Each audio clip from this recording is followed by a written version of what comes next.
तो प्रिय विद्यार्थियों, आज हम इस क्लास में शेष बचे अलंकारों का अध्ययन करेंगे और जिनमें पहला जो अलंकार है वह है रूपक अलंकार।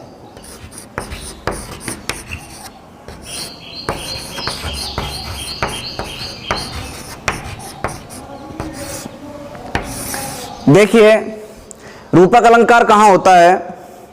रूपक अलंकार वहाँ होता है जहाँ उपमेय और उपमान दोनों के मध्य इतना घनिष्ठ संबंध बताया जाए कि दोनों में कोई भेद ना रहे। ठीक है, वहां होता है रूपक अलंकार। यानी कि उपमेय और उपमान दोनों की घनिष्ठता के कारण उपमेय को ही उपमान बना दिया जाए, वहां रूपक अलंकार होता है। उदाहरण के लिए अंबर पनघट में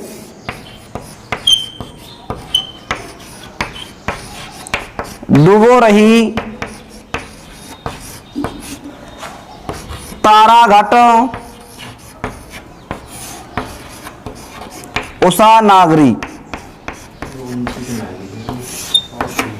इसमें देखिए आप, अंबर पनघट, आसमान रूपी पनघट, आसमान में, आसमान रूपी पनघट में और पानी के पनघट में दोनों में समानता क्या है?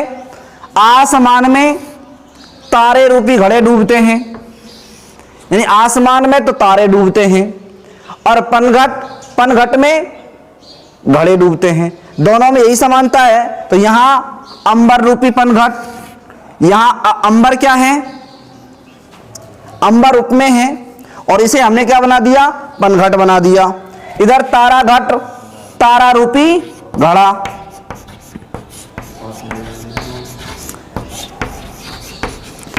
तारा रूपी घड़ा और ये आसमान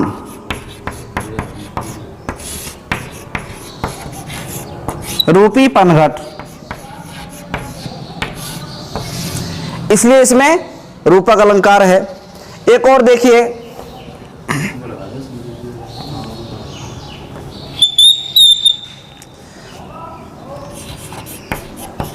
चरण सरोज पखारन लागा, यहां कमल रूपी पैर। ठीक है, तो यहां भी क्या होगा? रूपक अलंकार होगा। माया, माया दीपक नर पतंग, इसमें माया रूपी दीपक में रूपक अलंकार होगा। जय जग मंदिर, जय जग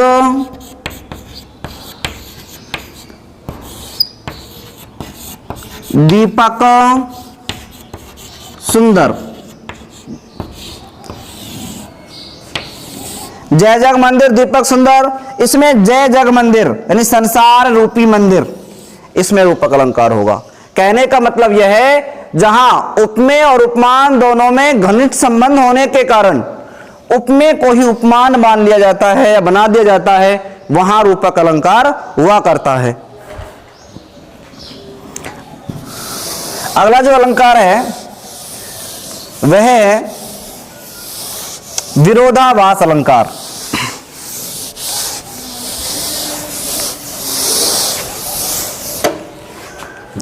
देखिए, विरोधाभास अलंकार कहां होता है?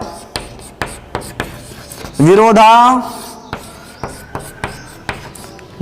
अलंकार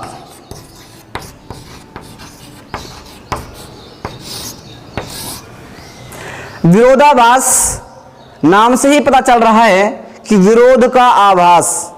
जब किसी कविता की पंक्ति को पढ़कर के ऐसा लगे कि विरोध हो रहा है, विपरीत कार्य हो रहा है, लेकिन जब हम उसकी अर्थ की गहराई में जाएंगे तो अर्थ की गहराई में जाने पर जो विरोध होगा वह विरोध स्वतः ही क्या हो जाएगा? दूर हो जाएगा। तो जहां शब्दों में विरोध लगे, अर्थ में जाने पर विरोध समाप्त हो जाए, वहां विरोधाभास अलंकार होता है। कहने का मतलब यह है कि जहां विरोध का आभास मात्र होता है, वास्तविकता में कोई विरोध नहीं होता है, वहां विरोधाभास अलंकार होता है। शब्द में विरोध होता है, अर्थ में कोई विरोध नहीं होता। उदाहरण के लिए, या अनुरागी, या अनुरागी चित्त की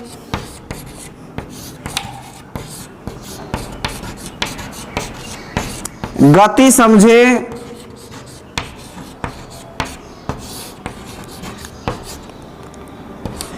समझे ना कोई, ज्यों ज्यों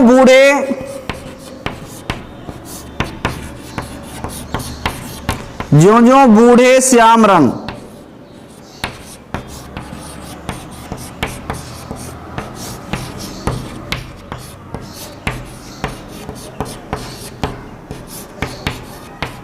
त्यों त्यों उज्जवल हुई। इसमें आप देखिए, इस पंक्ति में विरोधाभास अलंकार है कि ज्यों ज्यों बूढ़े श्याम रंग त्यों त्यों उज्जवल हुई। शब्दों का अगर शाब्दिक अर्थ देखें तो ये कह रहा है कि जितने जितने हम श्याम रंग में डूबेंगे उतने उतने सफेद हो जाएंगे। अब बताइए, काले रंग में डूब रहे हैं, सफेद होकर निकल रहे हैं, तो काले और सफेद दोनों में विरोध है या नहीं है? है ना विरोध। लेकिन जब इसका अर्थ करेंगे तो क्या होगा? अर्थ की गहराई में जाएंगे तो ये बनेगा कि ज्यों ज्यों बूढ़े श्याम रंग, जितना जितना भक्त श्याम की भक्ति में डूबता है, भगवान श्री कृष्ण की भक्ति में डूबता है, ईश्वर की गहराई, भक्ति की गहराई में उतरता है, उतना उतना वह उज्जवल हो जाता है, पवित्र हो जाता है। अब बताइए कहां रहा विरोध? विरोध हो गया ना दूर। एक और देखिएगा, तंत्रीनाद, तंत्रीनाद कवित रस,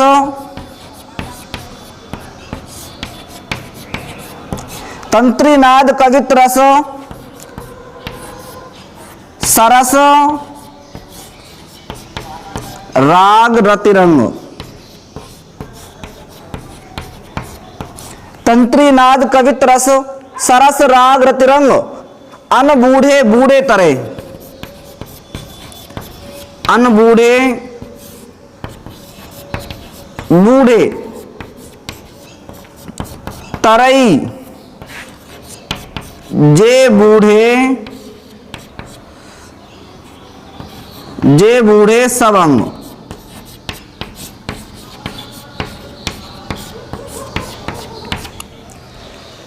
अन बूढ़े बूढ़े तरे जे बूढ़े सबंग, तंत्रीनाद बाजे की आवाज, कवित रस कविता का रस या आनंद, सरस राग गीत की धुन। जो इनमें अन बूढ़े बूढ़े तरें जे बूढ़े सबंग, जो इनमें डूबना नहीं चाहते थे, जो इनमें डूबना नहीं चाहते थे वो डूब गए, और जो इनमें पूरी तरह से डूब रहे थे वह तैर गए। तो जो बताइए विरोध लग रहा नहीं लग रहा है? जो डूबना नहीं चाह रहे थे वो तो डूब गए, और जो डूबना चाह रहे थे वे तैर गए। लग रहा है ना विरोध? लेकिन ध्यान रखिए, तंत्रीनाद बाजे की आवाज, कविता का रस और गीत की धुन। ठीक है, गीत की लय, गीत का जो आनंद है वो। अन बूढ़े बूढ़े तरह, यानी कहने का मतलब यह है कि जो डूबना नहीं चाहते थे, जो बाजे की धुन को सुन नहीं रहे थे, कविता को पढ़ने में रुचि नहीं ले रहे थे, गीत को सुनने में रुचि नहीं ले रहे थे, वे लोग डूब गए। अर्थात उन्हें ना तो कविता का रस प्राप्त हुआ, कविता का आनंद प्राप्त हुआ, ना उन्हें बाजे की आवाज समझ में आई। ठीक है, तो इसका मतलब वो डूब गए। और जे बूढ़े सबंग, जो उसमें पूरी तरह से डूब रहे थे, जो रुचि से उन्हें पढ़ रहे थे, सुन रहे थे, वे तैर गए। अर्थात उन्हें कविता का आनंद भी प्राप्त हो गया, गीत भी समझ में आ गया, बाजे की धुन भी समझ में आ गई। बताइए विरोध दूर हुआ नहीं हुआ? तो केवल शब्दों में विरोध है, अर्थ में यहां कोई विरोध नहीं है। और यही मैं आपको समझाना चाह रहा था कि जहां विरोध का आभास मात्र होता है, वास्तविकता में कोई विरोध नहीं होता है, वहां होता है विरोधाभास अलंकार। ठीक है, सावन में जले दिन रात, सावन का महीना वैसे ही बरसाती होता है, लेकिन सावन के महीने में जल रहे हैं तो उसमें भी क्या होगा, विरोधाभास अलंकार होगा। ठीक है, अगला अलंकार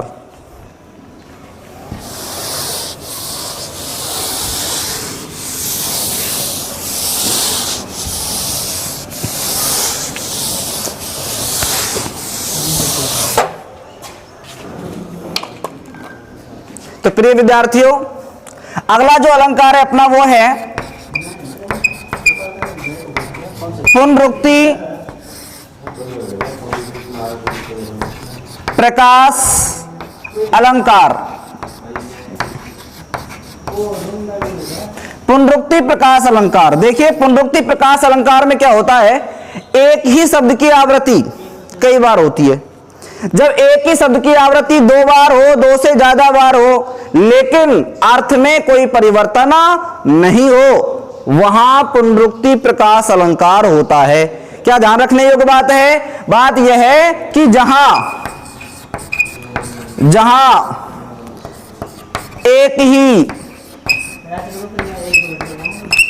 एक ही शब्द दो बार आए, लेकिन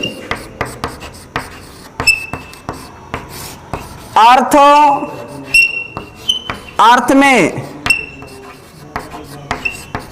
कोई परिवर्तन न हो,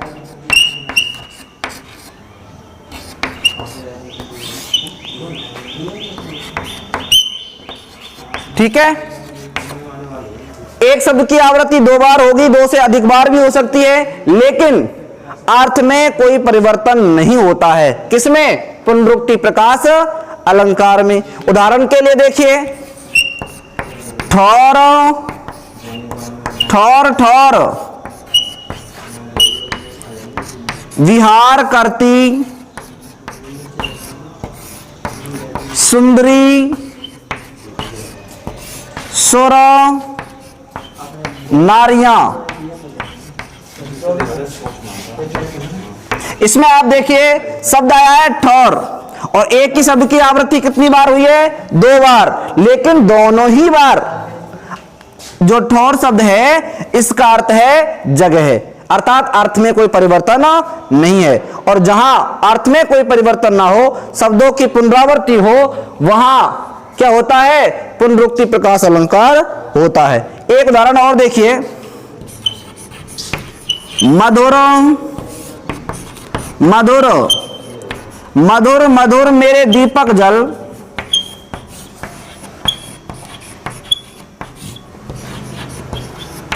मधुर मधुर मेरे दीपक जल,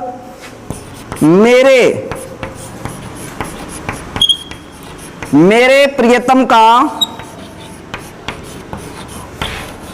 पथ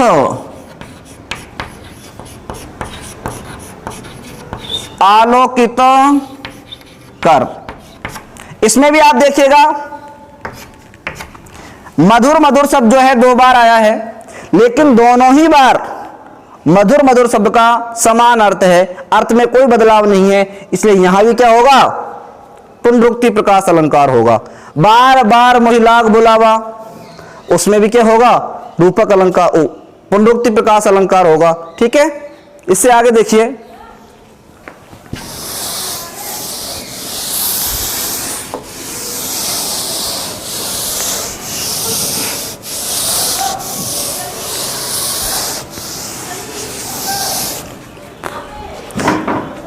एक अलंकार है पे बच्चों, वह है भ्रांतिमान अलंकार। भ्रांतिमान अलंकार,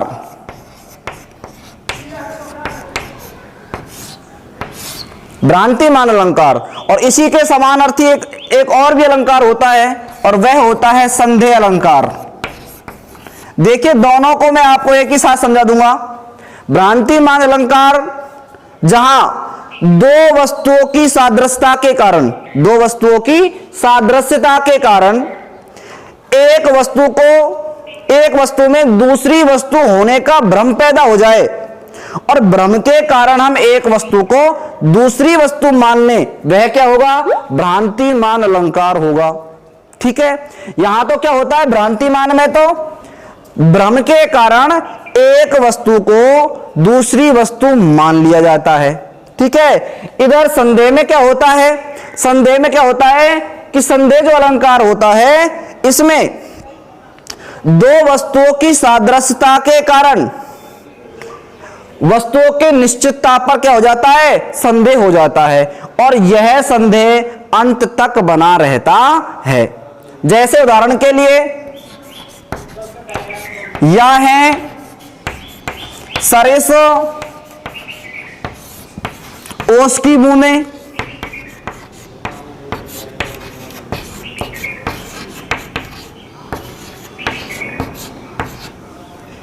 या है मंजुल मोती,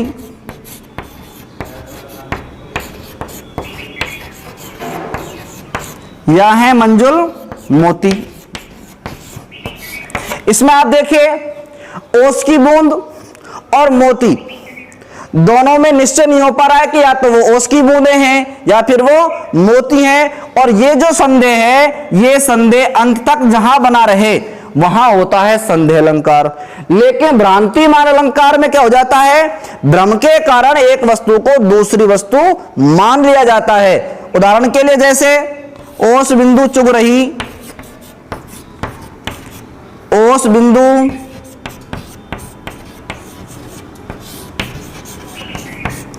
चुग रही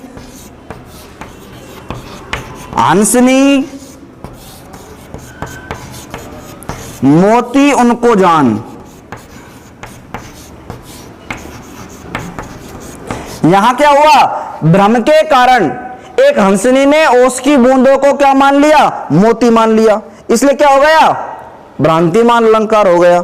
ठीक है, जान श्याम घनश्याम को नाच उठे बन मोर, इसमें भी क्या होगा? भ्रांतिमान अलंकार ही होगा। ठीक है,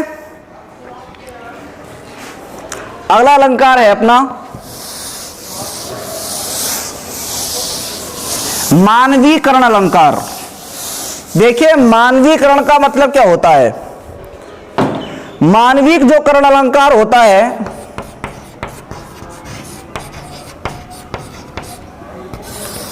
इस मानवीकरण अलंकार में प्रकृति के जड़ पदार्थों को या निर्जीव प्रकृति को सजीव वो के जैसे सक्रिय दिखाया जाता है। ठीक है, यानी कि जहां जड़ प्रकृति पर या निर्जीव प्रकृति पर मानवीय गुणों का या फिर मानवीय क्रियाकलापों का आरोप लगाया जाए, वहां होता है मानवीकरण अलंकार। ठीक है, देखते हैं परिभाषा। जहां निर्जीव या जड़ प्रकृति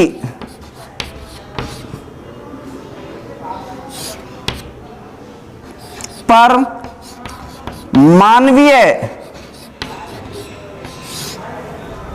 मानवीय गुणों या क्रियाकलापों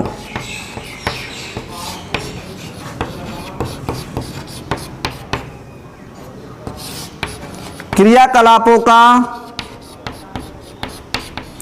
आरोप लगाया जाए।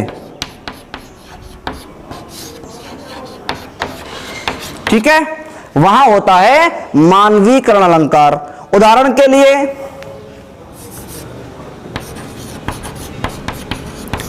कौन हो तुम दमयंती सी तरु के नीचे सोई हुई। इसमें देखिए पेड़ की छाया को सोया हुआ दिखाया गया है दमयंती की तरह। ठीक है ना, तो सोने का गुण कौन का होता है? मानवों का होता है। अब हम छाया को सोता हुआ दिखा रहे हैं, इसलिए अलंकार कौन सा होगा? मानवीकरण अलंकार होगा। ठीक है, एक उदाहरण और सुनिए। उषा सुनहरे तीर बरसती,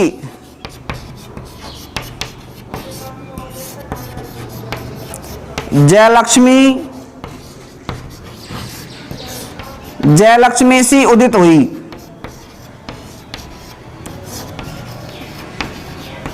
अब यहां प्रातः काल को खड़े होते हुए दिखाया गया है। अब ये खड़ा होना, बैठना, चलना फिरना, ये सब गुण कौन के होते हैं? मानवों के होते हैं। और हम यहां क्या बता रहे हैं? प्रकृति को जागते हुए बता रहे हैं। ठीक है, तो यहां भी क्या होगा? मानवीय क्रम अलंकार होगा। एक उदाहरण और देखिएगा, दिवसावसान का समय था,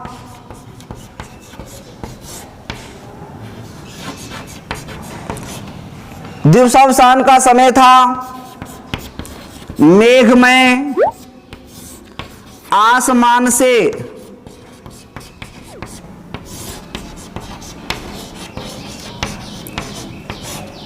मेघमय आसमान से उतर रही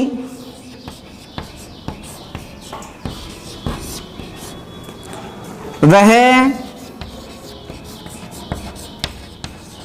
संध्या सुंदरी परिसी धीरे धीरे। तो इसमें भी क्या होगा? इसमें भी मानवीय का अलंकार होगा, क्योंकि यहां शाम दिवसावसान का समय था, मेघ में आसमान से उतर रही वह संध्या सुंदरी परिसी। संध्या को, शाम को एक परी के समान बादलों से युक्त आसमान से उतरते हुए दिखाया गया है। तो यहां भी मानवीय गुणों से उसे आरोपित किया गया है, इसलिए इसमें मानवीय का अलंकार होगा। ठीक है, इस तरह बच्चों ये अपने जो अलंकार हैं, जो अपने पाठ्यक्रम में अलंकार थे, उन सब का अध्ययन हमने बारीकी से कर लिया है। अगला जो टॉपिक होगा वो हम कल शुरू करेंगे।